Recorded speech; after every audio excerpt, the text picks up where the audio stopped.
Le passage à tabac de 3 journalistes de Hong Kong par la police anti-meute dans la région chinoise du Xinjiang a provoqué l'indignation parmi les médias à Hong Kong. Des centaines de journalistes ont marché du poste de police de l'Ouest-sur-l'île au bureau des liaisons chinoises. Ils faisaient appel pour une meilleure protection des journalistes de Hong Kong travaillant en Chine continentale. Les 3 journalistes de Now TV et TVB de Hong Kong étaient en train de faire un reportage sur les émeutes à Urumqi à la suite d'un grand nombre d'attaques à la seringue.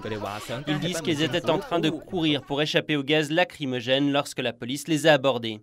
La police les a cloués au sol et les a battus. La directrice du bureau d'information du gouvernement de Xinjiang s'est excusée de ces passages à tabac durant une conférence de presse la semaine dernière, mais elle a accusé les journalistes d'avoir refusé de montrer leur carte de presse. Le journaliste de TVB, Liu Yongchuan, a dit qu'il leur a montré sa carte de presse immédiatement, mais la police l'a ignorée et durant le passage à tabac, sa carte a dû finalement tomber.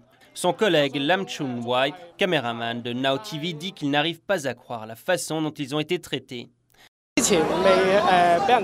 Avant que je sois battu, je pensais qu'il y avait moins de restrictions pour les journalistes et que la Chine était plus ouverte parce que j'avais travaillé à Pékin et à Shanghai auparavant.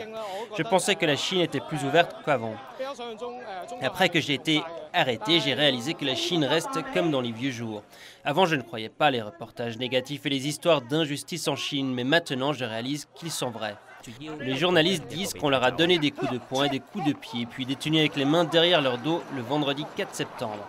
Le président du Parti démocrate à Hong Kong, Albert Ho, a condamné les actions des autorités dans le Xinjiang. Nous sommes très inquiets que cette action répressive totalement illégale par le Bureau de la sécurité publique ne va pas seulement causer une injustice aux journalistes, cela risque d'étouffer la liberté d'informer et la liberté de communiquer des informations.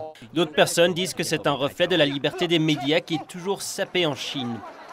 Et je pense que cela ne fait qu'empirer et les gens devraient se lever et dire que ce n'est pas acceptable et certainement pas acceptable pour la Chine moderne.